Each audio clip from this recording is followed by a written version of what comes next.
Good morning po sa ating lahat. Yan, napakagaganda ng mga ngiti natin. So, nakikita niyo po ba yung mga katabi niyo na yan? Nasa kaliwa, kanan, likod, harap. Okay lang po ba na batiin po natin sila ngayong umaga?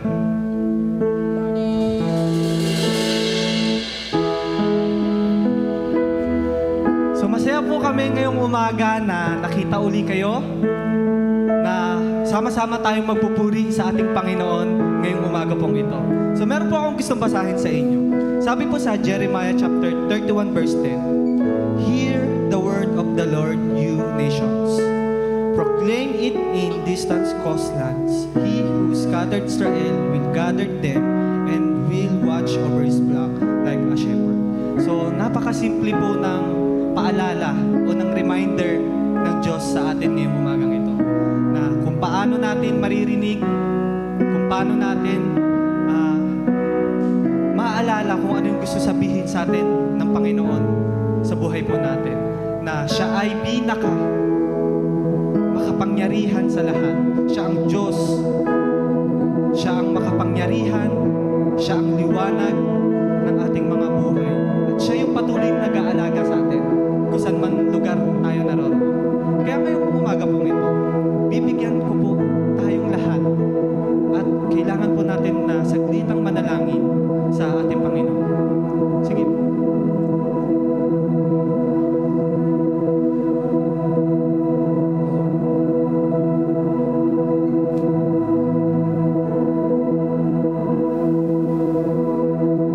Panginoon, maraming salamat sa patuloy po ninyong paalala sa amin.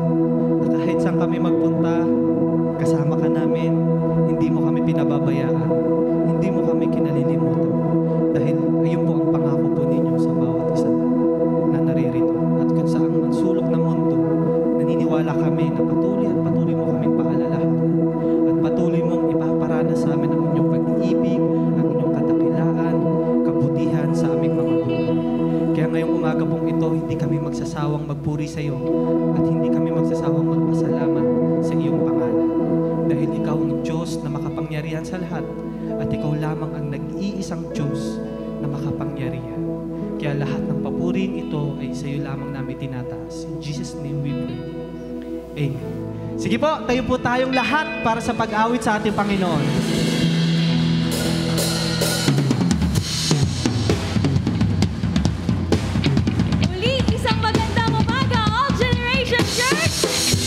Good morning! Ngayon po ay sama-sama tayong maawit at magpupuri sa ating Diyos. We will enter His gate with praises and thanksgiving to His name. Amen? Today we will declare that every tongue, every tribe, and every nation, we will declare that we have a God, a living God, and He is the Lord Jesus. Sige po, at palakpak po natin ang ating mga kamay.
took up your cross, you gave all for us, the path they might know grace. You gave us your ground, an act so profound, will never be the same.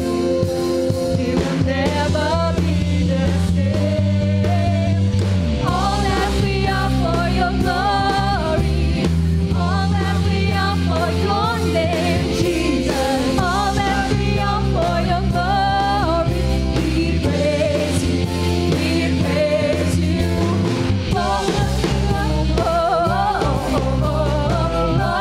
oh, Let's sing. The fight is now over, war has been won, power of your name. Jesus the Christ has made us alive, we'll never be the same. We will never be the same. So all that we are for your glory, all that we are for your name, Jesus. All that we are for your glory, we praise you.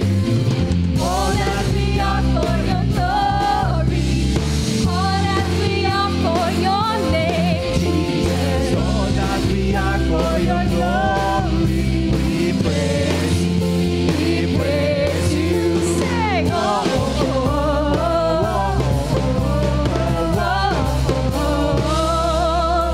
what a sacrifice! You laid down your life, save a sinner's heart like mine. I surrender All to you, my God. Hallelujah, hallelujah, hallelujah to your name. All that we are for your glory, all that we are for your name, Jesus. All that we are for your glory, we praise you, we praise you. All that we are for your glory, all that we are for your name, Jesus. All that we are for your glory, we praise you, we praise you. Say, oh, oh, oh,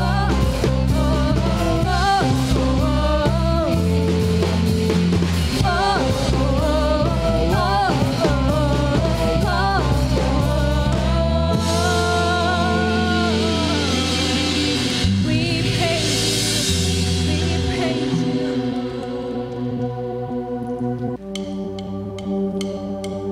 As we continue to sing praises to our Lord, may we remember the greatness of our God, the one who gives us heart to engage, breath to praise, and hands to raise for His glory. May we give our best worship this morning. Let's sing this song.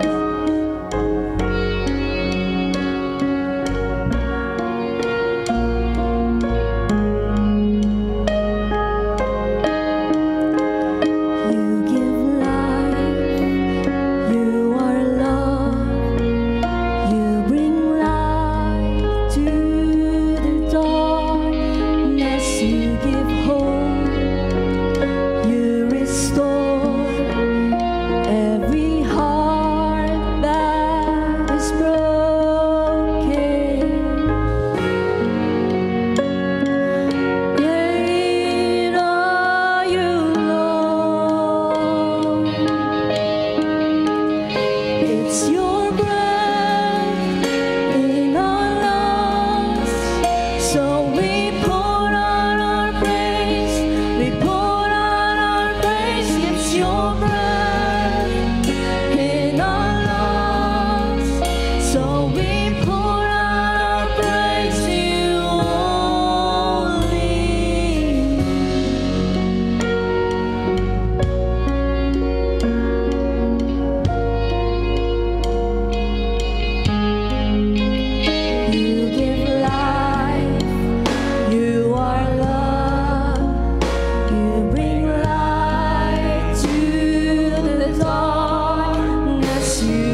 Patuloy ka naming pupurihan at pasasalamatan ngayong umaga pong ito. Dahil napakabuti po ninyo sa aming mga buhay. Kaya karapat-dapat lang po kayo na papurihan at pasalamatan sa umaga pong ito.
Jesus, for from you are all things.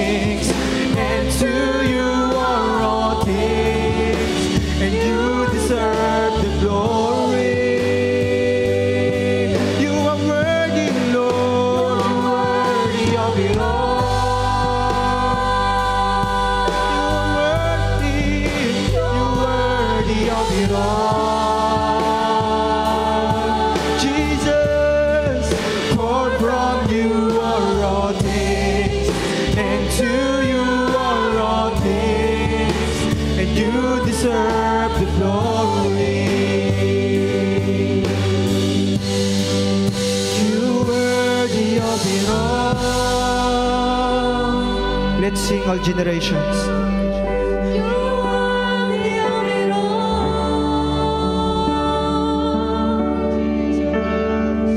For from you are all things, and to you are all things, and you deserve the glory. Palakpakan po natin ang ating Panginoon. We praise you, we honor you, Father God, and we praise you. Ito lamang po aming panalangin sa umagang ito. In Jesus' name we pray. Amen. Manatili po tayong lahat na nakatayo para sa pagbasa ng ating banal na kasulatan.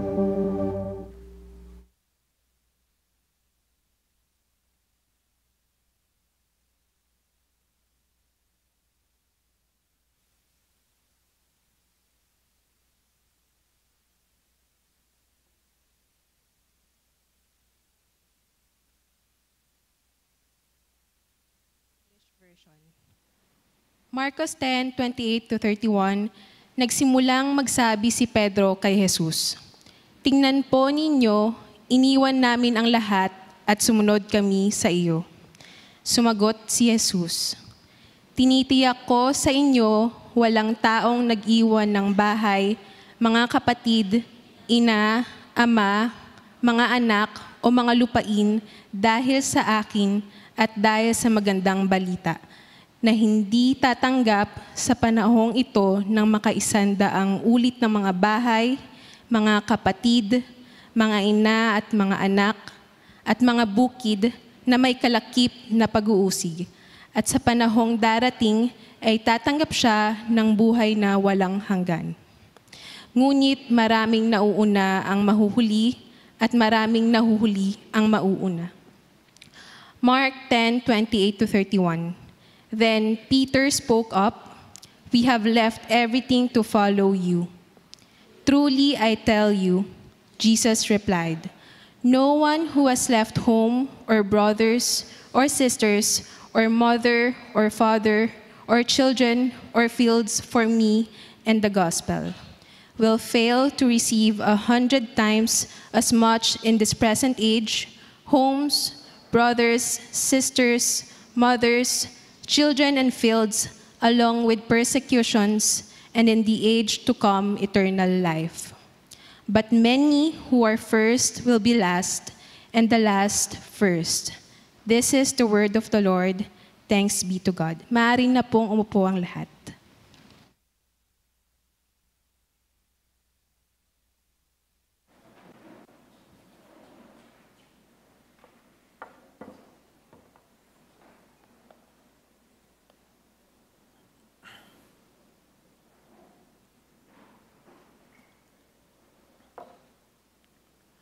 Magandang umaga po sa ating lahat. Bago po tayo dumako sa mensahe ng salita ng Diyos, ay nais ko pong magbigay ng ilang announcements po.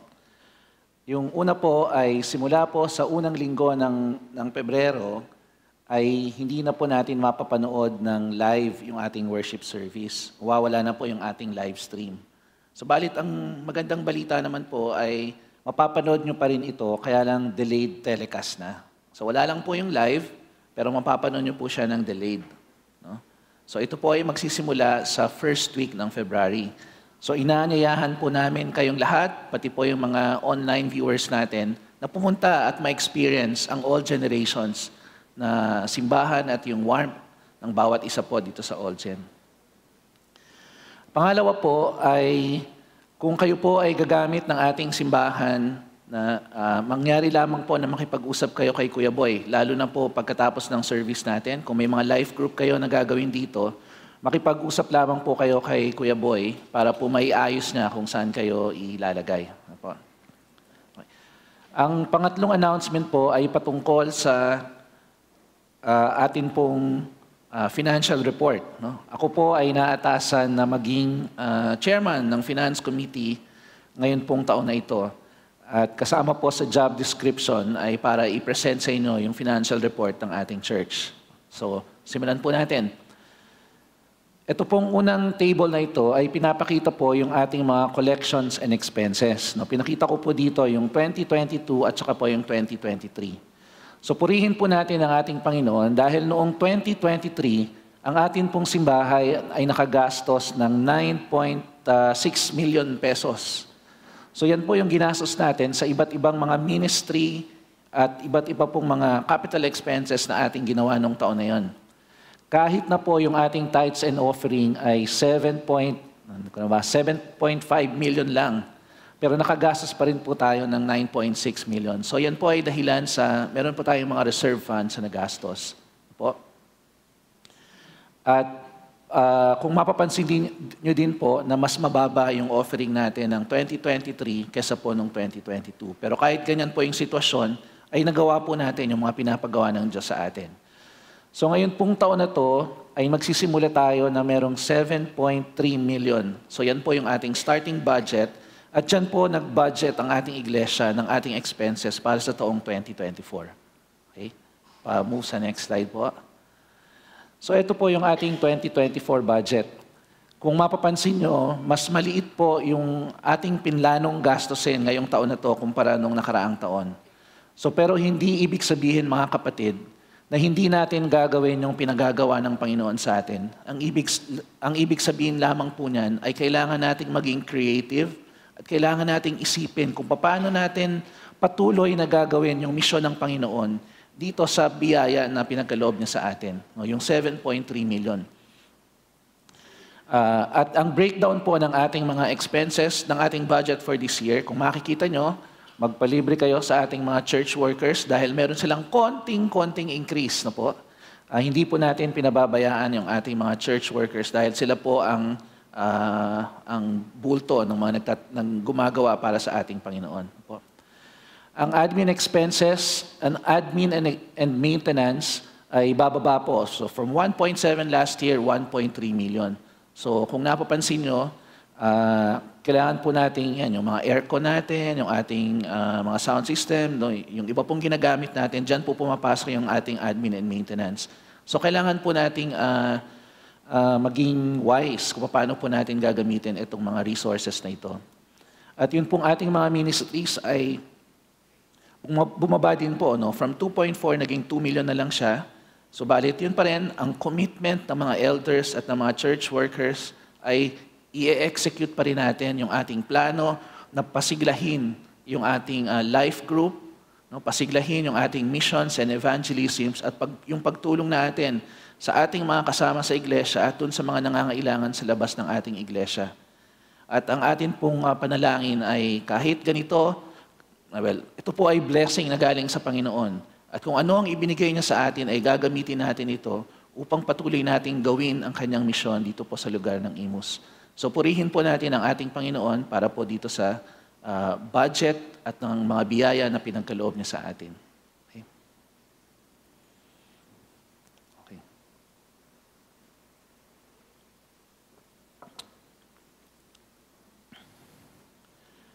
Noon pong 1991, ay nag-celebrate po yung aking kapatid na nakakabatang kapatid na babae na si Jen ng kanyang 18th birthday. At nung panahon po na yon ay yung pong aming pamilya ay wala sa style namin yung mag-celebrate ng mga malalaking debut or yung mga malalaking celebrations.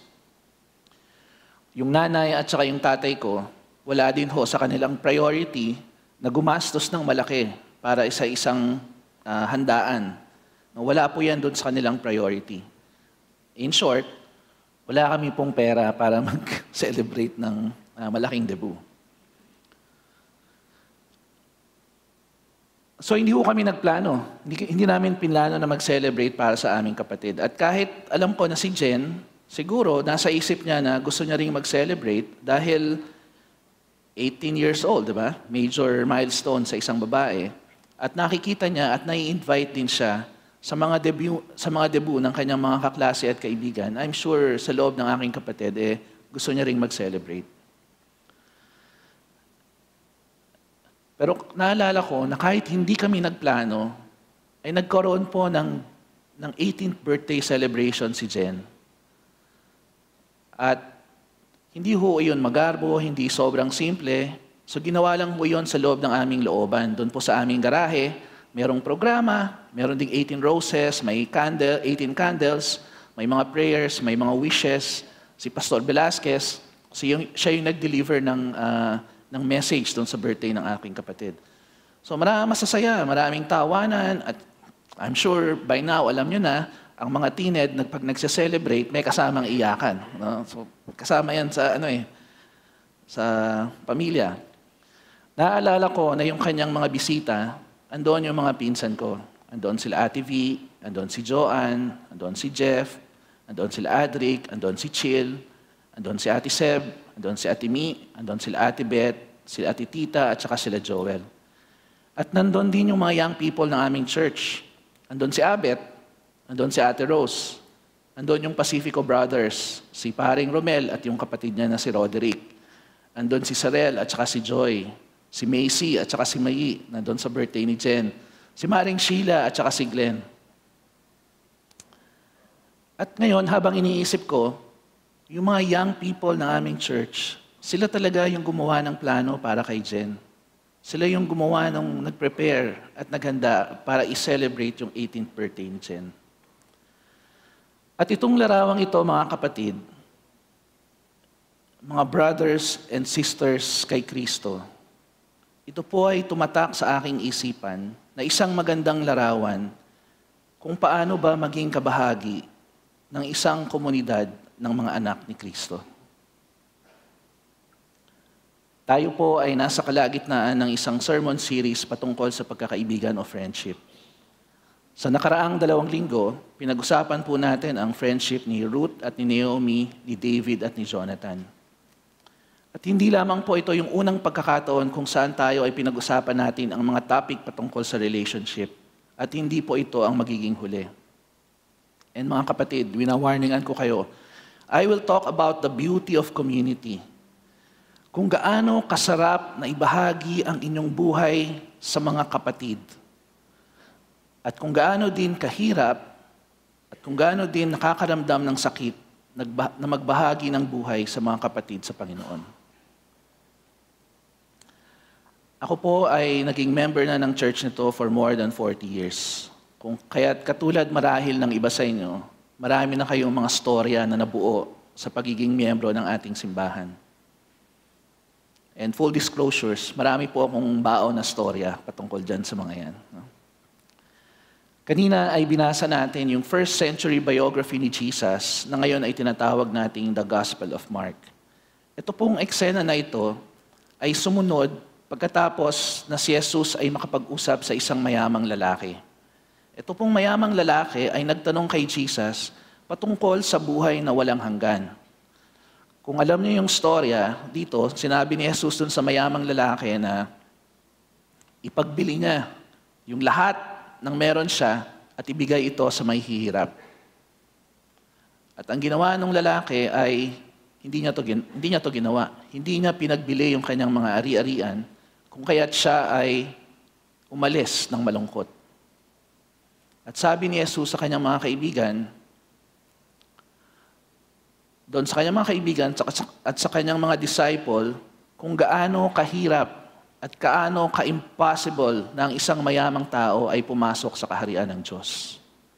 At pagkatapos ay binasa nga natin yung nasa Mark 10 verse 28. Tingnan uli natin yung senaryo na yun one more time. No? Si Peter, di ba? Hindi ko alam kung si Peter ba ay nagmamayabang o meron siyang hinihingi kay Jesus na assurance. Kasi ang kanyang sinabi ay, tingnan po ninyo, iniwan namin ang lahat at sumunod kami sa inyo. Na para bang sinasabi niya na, hindi kami katulad ng mayamang lalaki. Kami, iniwanan namin ang lahat para sumunod sa inyo.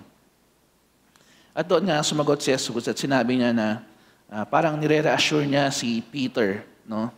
Na tinitiyak ko sa inyo na walang nag-iwan ng bahay, mga kapatid, ama, mga anak, o mga lupain dahil sa akin at dahil sa magandang balita ang hindi tatanggap ng maka-100 ulit ng mga bahay, mga kapatid, mga ina at mga anak at mga bukid na may kalakip na pag-uusig. At sa panahong darating ay tatanggap siya ng buhay na walang hanggan. Mga kapatid, yes, ang pagsunod kay Jesus ay maaring magdulot na kayo ay mag-sacrifice ng inyong ambitions at ng inyong kabuhayan. At minsan, kahit ng mga close relationships para kay Jesus. Subalit hindi ito para sa wala. At huwag niyo itong tingnan na para bang ang pagsunod kay Jesus Christ ay isang reward system. No? Na para bang ang Diyos kailangang makaramdam ka ng sakit para lang mapatunayan mo na ikaw ay tapat sa Kanya at ikaw ay magkaroon ng premyo. Hindi ito ganoon. Hindi ganoon ang ating Diyos. Ito ay isang cause and effect dynamic. Ito, ang pagsunod natin kay Jesus, ito ang epekto. Hindi ito ang reward. Ito ay epekto. Ang katapatan sa daan ni Jesus ay maaaring lumikha ng alitan sa pagitan ng mga magkakapatid na lalaki o babae, ng ina o ng ama at ng mga anak. Hindi ko alam kung na-experience nyo ito, no? Pero maraming story sa ating church na diba, nagalit sa kanila yung mga magulang dahil sila ay sumunod kay Jesus. Subalit sa kaharian ng Diyos ay magkakaroon ka rin ng mga kapatid, ng ina at ng mga anak. Dahil para kay Jesus, the family of God, ang pamilya ng Diyos, ang church, ay isang regalo. Ulitin ko, the family of God is a gift. Ang all generations ay regalo sa inyo ng Diyos. Okay. Let me give a few examples. Doon sa book ng Acts, mga gawa, ito ay sequel noong aklat ng Gospel ni Luke. Si Lucas din po ang sumulat noong Acts. Sa Acts ay dinodocument yung mga unang Christian communities, kung paano nabuo yung mga unang Christian communities. Matapos na si Jesus ay mabuhay mula sa mga patay at bumalik doon sa langit, at yung banal na espiritu ay bumaba at pumunta doon sa mga kanyang mga alagad. At pagkatapos nito ay iba't ibang klaseng mga tao ang nakarinig ng story ni Jesus Christ sa unang pagkakataon, at sila ay nagsama-sama at naging isang simbahan. Isang beautiful portrait of shared life. Lahat ng mga naniniwala kay Jesus, may iisang puso at merong isang kaisipan. Walang nag-claim, nagsabi na, ito, ako lang ang may-ari nito. Nag-share sila ng lahat ng bagay. At sila ay merong malaking kapangyarihan. Yung mga apostles ay nagpatuloy sa pag-testify ng resurrection of the Lord Jesus. Isang magandang larawan kung paano ba maging isang simbahan. Ang mga anak ng Diyos, finally, finufulfill nila yung daan ng buhay na dinescribe ni Jesus doon sa kanyang Sermon on the Mount. Ang mga anak ng Diyos ay naging isang bagong templo. Iba't ibang mga klaseng tao na pinagsama-sama para maging isang bagong pamilya, kung saan ang presensya ng Diyos ay naninirahan at ipinapakita at ipinapahayag sa buong mundo. Pero, doon din sa book ng Acts, ang susunod na storya ay yung storya ng lalaking si Ananias at saka yung kanyang asawa ni Safira. Naalala niyo ba yung mga nag-Sunday school? Si Ananias at saka si Safira. So si Ananias, gusto niya maging follower ni Jesus, so binenta niya rin yung lahat ng kanyang pag-aari. Ang problema, sa halip na ibigay niya lahat yon sa mga apostol, nagtago siya ng para sa kanya. At pagkatapos nito, binigay niya yung part of it, binigay niya sa mga apostol, yung iba tinago niya na alam ng kanyang asawa. At pagkatapos, merong scene doon sa Acts na bigla na lang namatay yung mag-asawang Ananias at Safira. Ang ibig sabihin mga kapatid, yung unang blemish, no, yung unang dumi na bumalot doon sa magandang larawan ng isang magandang simbahan at mga anak ni Kristo, hindi isang karumal-dumal na kasalanan, diba? Kundi isang pagiging makasarili, selfishness at dishonesty. At I think alam nating lahat ito na hindi lang sa church, kundi kahit sa ating mga pamilya, yung selfishness at dishonesty ay maaaring maging ugat upang magkahiwa-hiwalay ang mga tao sa pamilya.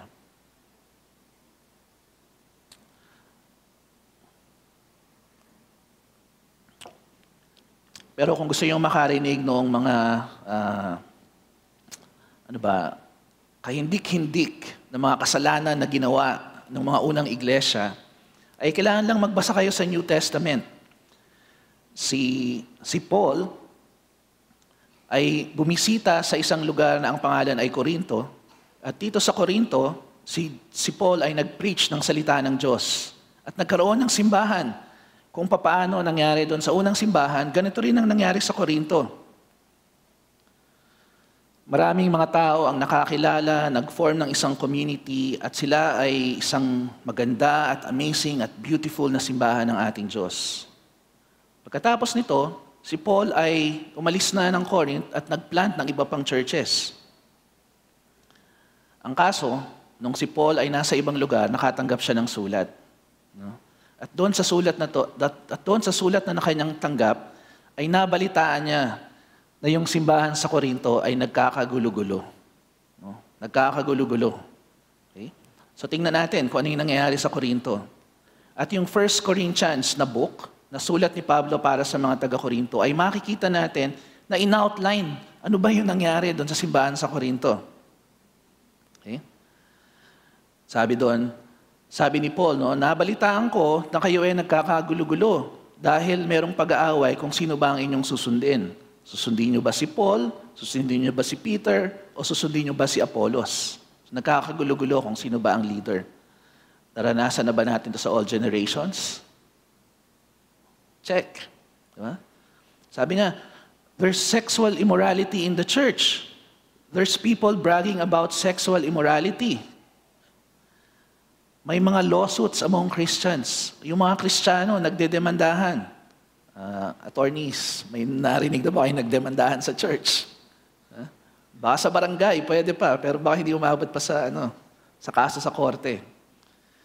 Meron daw drunkenness, may mga nalalasing habang nagko-communion. Sabi ni Paul, kayo, pinababayaan niyo yung mga mahihirap. Diba? Yung tindahan yung simbahan sa Corinto, yung mga mahihirap, pinapabayaan nila. Tapos sabi dito, may mga chaos sa pagsasama-sama. Dahil daw yung mga tao, inuuna nila kung ano yung mas nakakabuti para sa kanila. Siguro nag-aaway sila. Ano ba? Hymns, yung praise and worship na may drums, meron ba tayong lights and sound? Nag-aaway-aaway sila. At kung ano daw yung mas importante, yun yung gusto nilang hilahin at i-convince yung bawat isang tao.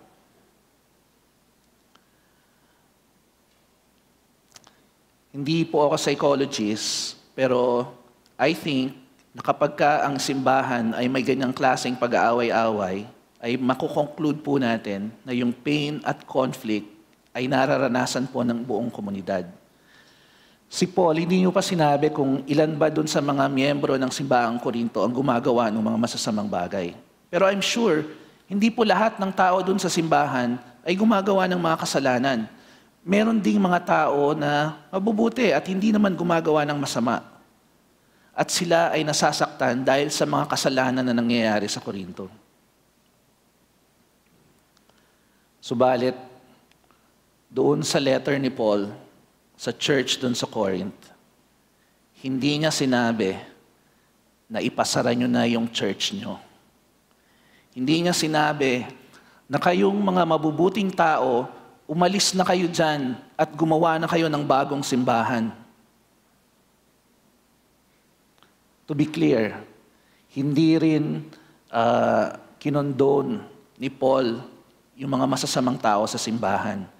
Itinuwid at sinaway din yun ni Paul doon sa Biblia, doon sa sulat niya sa mga taga-Corinto. Subalit doon sa dulo ng kanyang sulat, kinlose niya yung kanyang letter sa mga Corinthians na sinabi niya, "My love to all of you in Christ Jesus." Mahal pa rin sila ni Paul. Silang lahat. My love to all of you in Christ Jesus. Meron pa ring church, meron pa ring community, kahit na maraming terribleng bagay na nangyayari dun sa aking mga binasa kanina, subalit mahal pa rin sila ni Jesus. Why do we need the church? Itong lahat ng bagay na ito, yung mabubuti at yung masasama.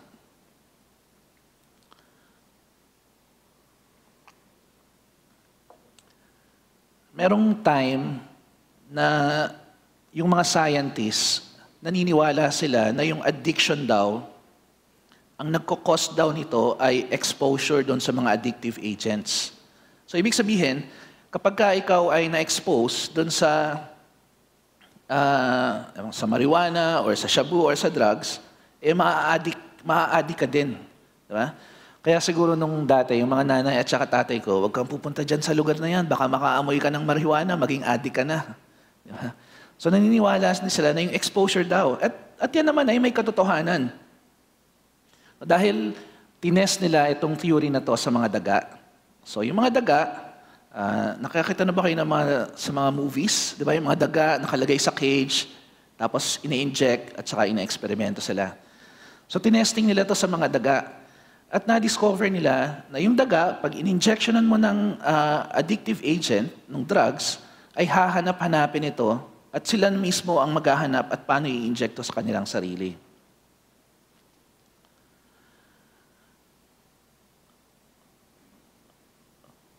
Okay, so ganyan yung kanilang paniniwala, no? Na yung exposure ang nagkukos.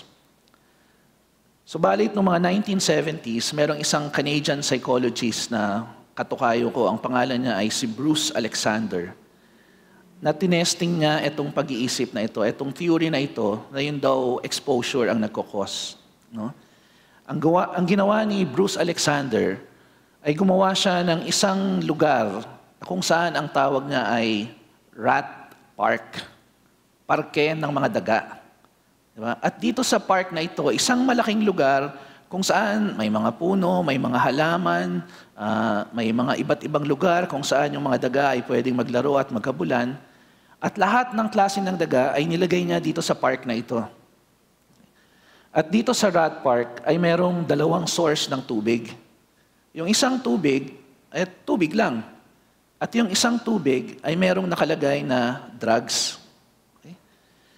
At napansin ng mga scientists na yung mga daga, iniiwasan nila yung tubig na merong halong drugs. At pupunta sila lagi doon sa tubig na walang drugs. So ang conclusion nila, mali yata yung sinasabi na pag na-expose ka, magiging addicted ka na sa drugs.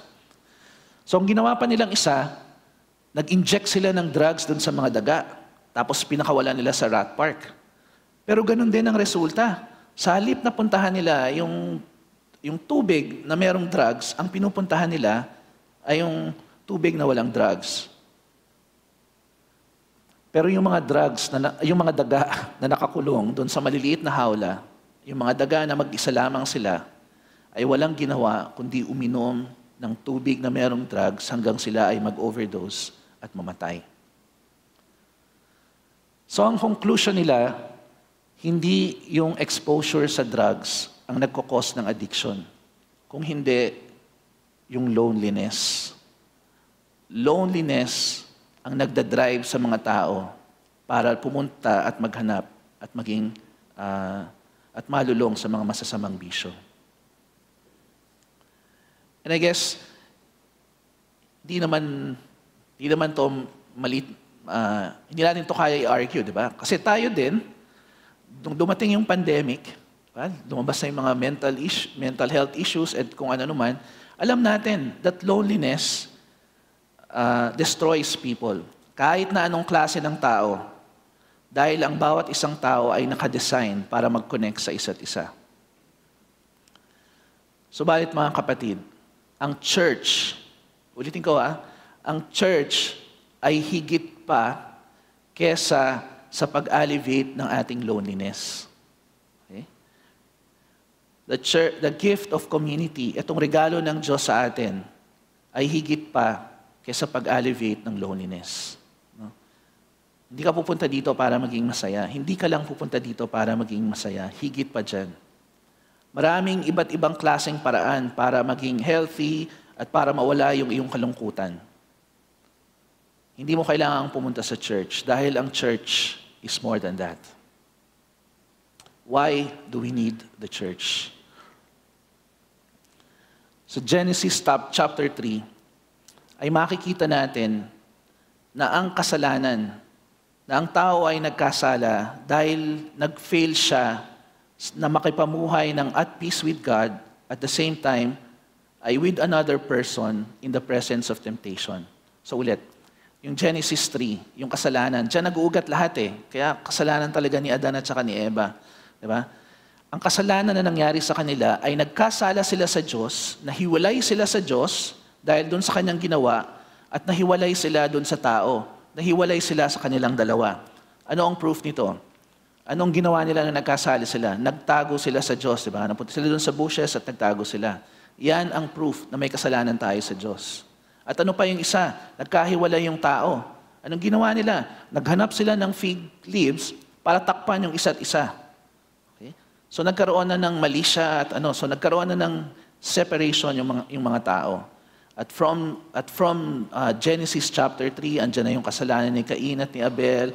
At buong Old Testament, makikita natin yung iba't ibang kasalanan na nagsimula doon sa ugat ng original sin natin. So, ang kasalanan, mga kapatid, ay may dalawang effect. No? May dalawang effect. Yung isa, relasyon natin sa Diyos. Yung isa, relasyon natin sa tao. At kalimitan, ang mga simbahan, nakafocus doon sa relasyon natin sa Diyos. Diba? Subalit, hindi natin dapat pabayaan yung relasyon natin sa tao. At tayo ay pumupunta sa simbahan upang ang dalawang bagay na ito ay ating maiayos at mailagay sa ating mga buhay bilang mga disipulo ni Jesus. Ang church ay ang sagot sa human condition na kailangan natin ng mga tao at kailangan natin si Jesus at matututunan lang natin na sumunod kay Jesus kasama ang mga tao. Hindi ka pwedeng maging church na mag-isa. Okay? Walang church na mag-isa. Sabi ni Joseph Hellerman, yung formation daw ay nangyayari sa konteksto ng isang komunidad.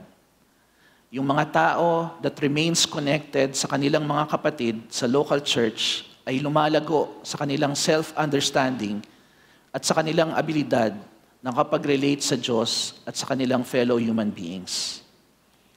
Lalong-lalo na doon sa mga tao, doon sa mga matatapang at malalakas ang loob ng mga tao, na kahit na nagkakagulo sa simbahan, kahit na may iba't ibang interpersonal discord at conflict resolution na nangyayari, ay naandito pa din at nananatili sa simbahan. People who stay also grow.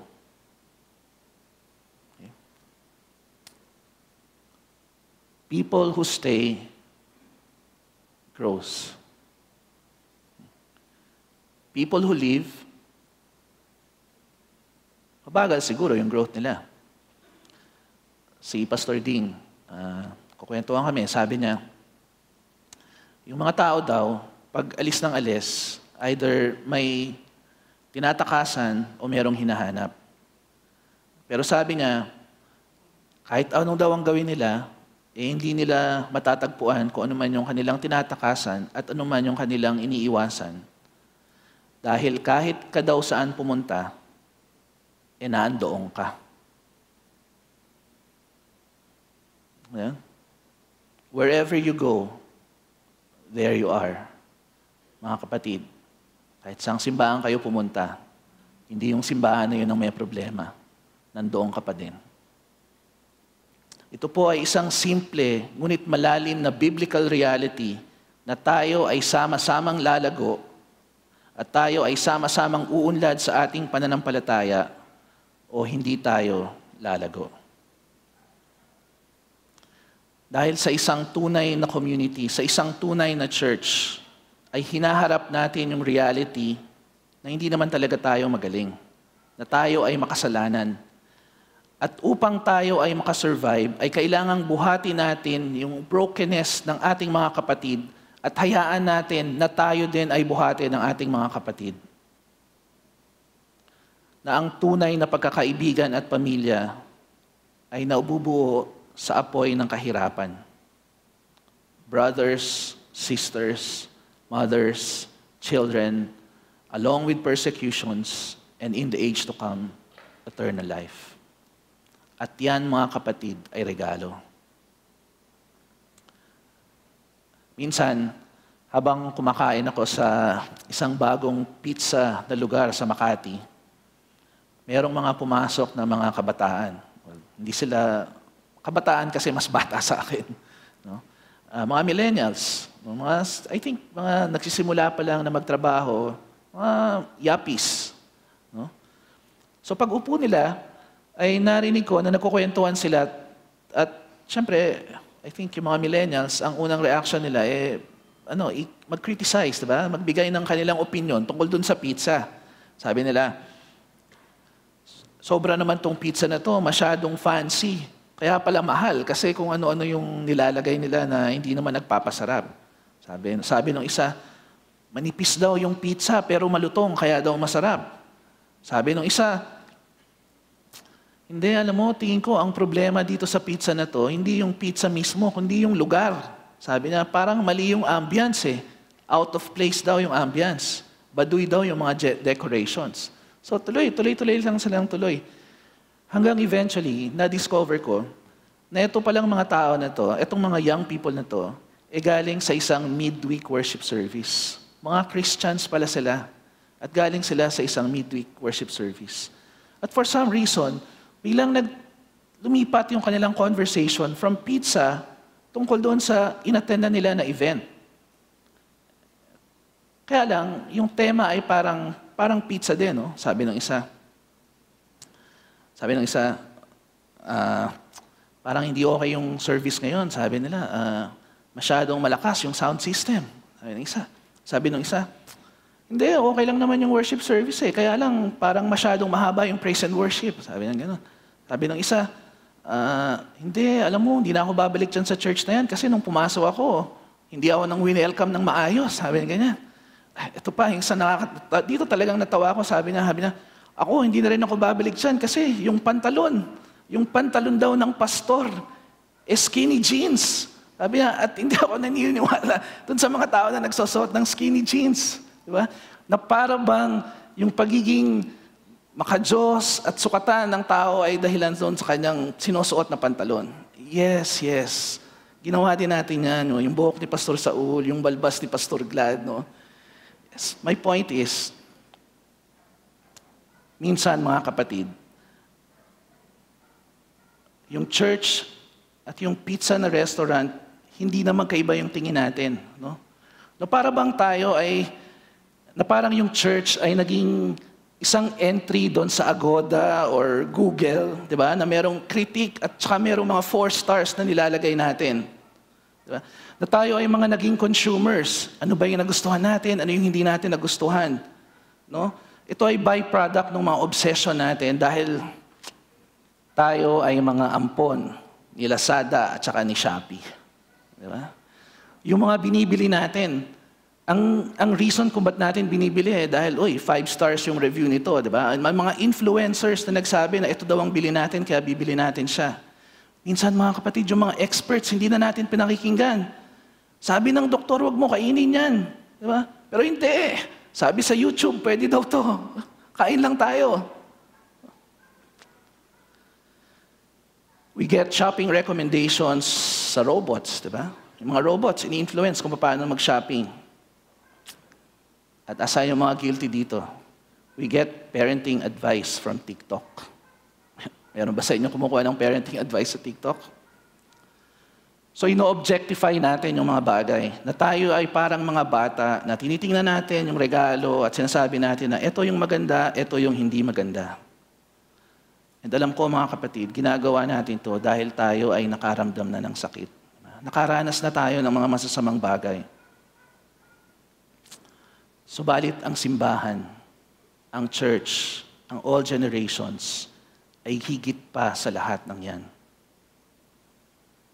Mayroong mga panahon na nagsasabi na sila daw, wala na daw silang simbahan. Hindi na daw sila pumupunta ng simbahan kasi mas maigi pa daw na sila na lang, walang makakasakit sa kanila. Wala daw leaders, walang mga elders, di ba? Walang church. Sabi nila, pag ako ay nasa park, that's my church. Pag ako ay nasa restaurant at kausap ko yung aking mga kaibigan na Kristiyano, that's my church. Subalit mga kapatid, if you look at the Bible, malaking porsyento ng ng New Testament, dinedicate ng ating Panginoong Jesus, dinedicate ng ating Diyos para ipakita sa atin ang kahalagahan ng isang simbahan. Tingnan niyo yan, mga sulat ni Pablo, lahat sinulat niya para sa mga simbahan. Lagi na lang may hymns, lagi na lang may singing, laging merong pagbubukas ng scriptures, laging merong pakikinig ng preaching, laging may naghahanap sa Espiritu ng Diyos. Rituals, communion, food, drink, leadership, authority. Lahat yan, mga kapatid, ay kasama sa regalo ng Diyos. Yung paniniwala ay meron siyang gravitational pull patungo sa ibang mananampalataya. Kaya tayo nagsasama-sama eh. Diba? Dahil meron tayong sama-samang paniniwala. At yung gravitational pull na din na yan, diba? Na dahil meron tayong, yes, praise the Lord. Pag inopen up natin yung ating mga sarili, kung tayo ay magiging totoo at higit pa dun sa superficial na pagsamba at pagpupuri sa ating Diyos, ay binubuksan din natin, mga kapatid, yung bawat isa sa atin na tayo ay masaktan. Tayo ay nagiging vulnerable. At tayo ay maaari at tayo ay masasaktan. Ay sigurado yan, mga kapatid. Kahit na sabihin niyo na church to, kayo ay maaaring masaktan at kayo ay masasaktan. At kayo din, mga kapatid, ay maaaring makasakit at I guarantee you, makakasakit kayo. It took me years to understand. Maraming panahon bago ko naunawaan na despite or in spite sa lahat ng mga terrible na kasamaan na ginagawa natin sa isa't isa, kailangan natin ang bawat isa. We need each other. At ang Diyos, ginagamit niya kahit yung brokenness ng ating simbahan para sa ikabubuti natin at i-generate sa atin ng isang habag at awa para sa isa't isa. Isang ever-present awareness na tayong lahat ay nangangailangan ng pagliligtas. Lahat tayo. Ang Diyos, hindi nga ini-engineer na tayo ay ilagay sa isang kasalanan. No? Hindi ini-engineer ng Diyos yan. Sabi niya na, sige, hayaan ko tong kasalanan na to para ikaw ay mas lalong lumapit sa akin. Hindi nga kinokondone yan. Pero yan ay gagamitin ng Diyos para sa ating ikabubuti. Dahil ang Diyos, hinaharap niya tayo, no? Sinasamahan niya tayo dun sa chaos and injuries of our shared life. At He can, if we let Him, nakutsain yung bawat attempt ng dyablo, ng bawat pagtatangka ng dyablo na tayo ay itaboy palayo ng ating simbahan. Dahil gagamitin ng Diyos, ire-repurpose niya yung ating hurt na ating nararamdaman at yung hurt na ating binibigay sa iba para tayo ay pagsamasamahin para sa ating kaligtasan sa halip na tayo ay paghiwa-hiwalin. At yan, mga kapatid, ay regalo. Yes, kailangan natin ng accountability. Of course, kailangan natin ng accountability. Kailangan natin ng repentance. Kailangan natin ng forgiveness. Kailangan natin ng reconciliation. Ang kasalanan, mga kapatid, ay may mga konsekwensya. But we can be more than a relational, conditional social club. Na para bang nandito ako sa church hanggang okay sa akin at masaya ako. Pag merong nakasakit sa akin at gumawa sa akin ng masama, aalis na ako. O kaya ay merong magsabi sa akin ng isang bagay tungkol dun sa aking buhay na ayokong marinig. O kaya ay may makita ako na miyembro ng iglesia na magkamali. We can be more than that. We can be brothers and sisters, the gift of God to one another. At lahat ng ito, mga kapatid, ay regalo. Brothers and sisters, mothers, children, fields, along with persecutions, and in the age to come, eternal life. Sabi ko na kanina, 40 years na ako dito sa church, and I've seen a lot. No? I've made friends. May mga tao na nag-show up sa hospital nung ipinanganak yung aking mga anak. No? May mga tao na galing dito sa church na uma-attend dun sa mga major milestones at celebration, mga debut, mga wedding, mga birthdays. At may mga tao sa church na sumasama sa aking umiyak at magdalamhati kapag ako ay nawawala ng mahal ko sa buhay.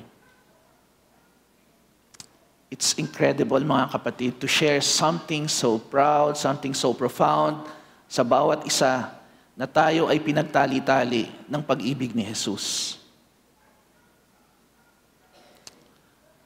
I lost friends in church.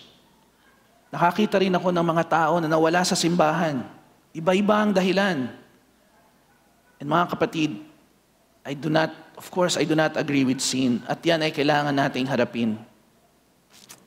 We should take sin seriously and we should deal with it with accountability.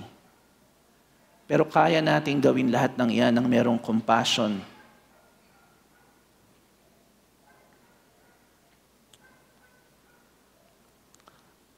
Okay. Maybe I will say things na hindi nyo magugustuhan. Okay lang, wala naman si Pastor Saul. Next, pagbalik nyo na, saka nyo ako sumbong.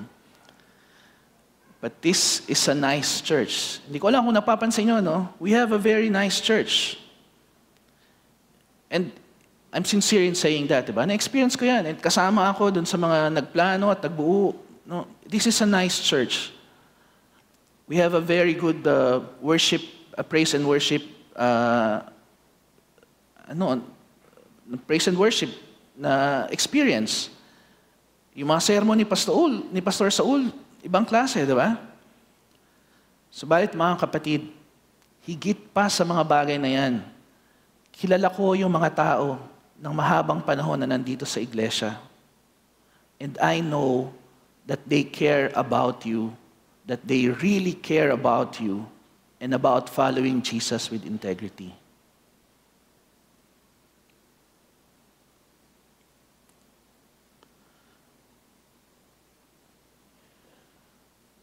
You cannot give your life to a free concert or a TED Talk every Sunday. Ang mga tao sa all generations, we are trying to live something together, for something together. Hindi lang para mag-host ng isang libre na get-together na may masarap na kape. Yung mga sermons at yung mga kanta, they're wonderful. And yes, they are necessary. Subalit, kaya niyong makinig sa bagay na iyan sa inyong headphones. At hindi iyon pamilya. At kung hindi niyo pa na-discover, following Jesus faithfully is going to cost you. Hindi ko alam kung ano, a desire, a plan, a livelihood, isang bagay na gustong-gusto nyo, isang bagay na sinabi sa inyo na deserve nyo, yung inyong identity, yung inyong relationship, mga bagay na precious sa inyo. At look around. Brothers, sisters, mothers, children. Para magawa natin ang journey ito, kinakailangan na kada linggo, papasok kayo dito sa ating simbahan at kada linggo, sasama kayo dun sa inyong mga life group, week after week, at ibabahagi nyo ang inyong katapatan. You need to share your faithfulness. You need to be able to borrow someone else's faithfulness when you don't have enough. You need to be able to inspire and encourage by your demonstration of faithfulness your brothers and sisters when they have very little of their own. At yan, mga kapatid, ay regalo ng Diyos. There was a time na nakarinig ako ng mga masasamang kwento patungkol sa aking tatay. May mga tao na nagsasabi, members ng church na nagsabi ng masamang kwento sa kanya. At nagalit ako, no? It upset me at nagalit ako, tatay ko yun eh. But I forced myself to pray para sa mga taong yun dahil ako ay Kristiyano. At sinusubukan ko na mag-practice ng forgiveness at lahat ng iba pang mga bagay. Kaya nanalangin ako. Subalit mga kapatid, ang Diyos, pinaalalahanan niya ako na ikaw din. Diba? Ikaw din, nagsasabi ka ng masasamang bagay doon sa iyong mga kapatid. Diba? At naniniwala ako na hindi sinabi ng Diyos yun para sabihin na ikaw, Alex, ipokrito ka naman eh. Pinapanalangin mo yung ibang tao pero ikaw, makasalanan ka din naman. Naniniwala ako na sinabi sa akin yun ng Diyos dahil sinasabi niya sa akin, tingnan mo, anak, kayong dalawa, kailangan nyo ng pag-ibig ko. Pareho kayong nangangailangan ng awa ko. At saan pa kayo hahanap ng lugar kung saan yung ating mga pagkukulang at yung ating mga kasalanan ay ating kayang i-work out kung hindi sa isang komunidad ng mga Kristiyano, isang komunidad na sama-samang naghahanap at nagsama-samang sumusubok kung papaano ba maging katulad ni Kristo. Hindi natin deserve ang all generations. We don't deserve the family of God. Iyan ay regalo sa atin ng Diyos.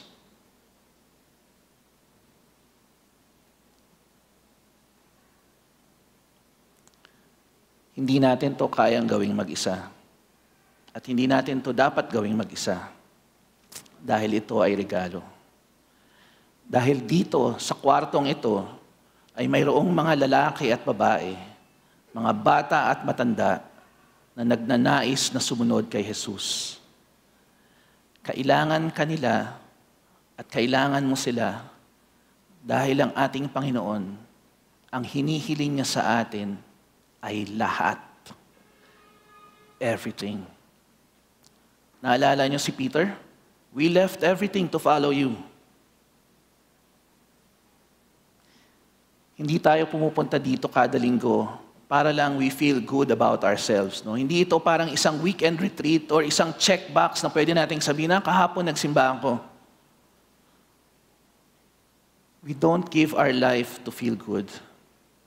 Dahil tayo ay tumatayo kasama ng mga Kristiyano na nauna pa sa atin, na naniniwala kay Jesus nung sinabi niya na I am the way, the truth, and the life, and no one comes to the Father except through me. At yan, mga kapatid, ay isang costly thing na i-confess. Ang regalo ng Diyos sa atin ay tayo ay makapagpatuloy na lumakad sa makitid na daan ng discipleship na magkakapig-bisig, na magkakasama, brothers, sisters, mothers, children, and in the age to come, gain eternal life. So, it all depends on how you look at things. There was a time na yung church, inaggravate na yung aking cynicism. No? Na-scrutinize ko yung mga tao, yung mga programa, yung mga language, at yung form, at kung ano-ano pa ng ating church, na para bang mas madami akong alam kesa sa inyo na ako ay mas tama at kayo ay mali. Subalit, after decades of following Jesus, I now understand na inevitable na kahit any given Sunday, mayroong mga tao na mayroong gagawin na weird or hindi kaaya-ayang mga bagay, na mayroong mga tao na maaaring guilty of hypocrisy and sin, yan din ay totoo Kahit saang lugar ka pumunta na merong tao. Subalit dito sa all generations, tayo ay nagsama-sama, kasama ang lahat ng ating imperfection para i-pursue at hinapin ang ating Panginoong Hesus. And that is beautiful and unique and holy.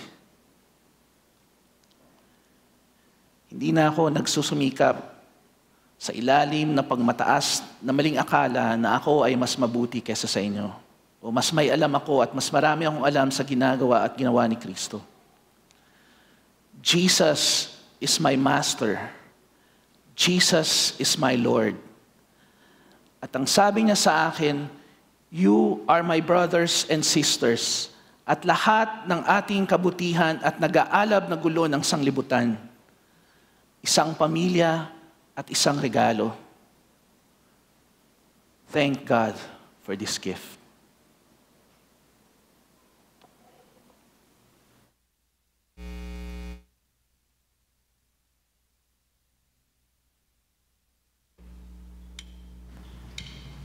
Sige po, tayo po tayong lahat.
Sa Kanya na makagagawa ng higit pa kaysa maaari nating hilingin at isipin, sa pamamagitan ng Kanyang kapangyarihang kumikilos sa atin, sa Kanya nawa ang kaluwalhatian sa pamamagitan ng Iglesia at ni Kristo, sa lahat ng salinlahi magpakailanman.